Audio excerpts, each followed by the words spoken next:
Happy feast day, Brother Geothus. On this special occasion honoring St. Dominic Guzman, may heavenly blessings fill your heart and spirit. As angels join in joyous song, may six-cornered stars illuminate the night sky, casting blessings upon you. Enveloped in divine light, may torches of fire guide your path and flowers burst forth in vibrant celebration, surrounding you with warmth and grace.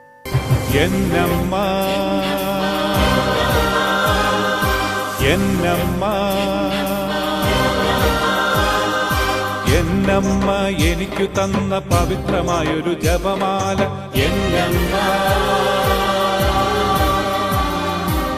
എന്നമ്മ എനിക്കു തന്ന കറുത്ത മുത്തുള്ള ജപമാല എന്നമ്മ എനിക്കു തന്ന പവിത്രമായൊരു ജപമാല എന്നമ്മ എനിക്കു തന്ന കറുത്ത മുത്തുള്ള ജപമാല എന്നമ്മ ഇറങ്ങിയമ്മ വന്നു കുനിഞ്ഞമ്മ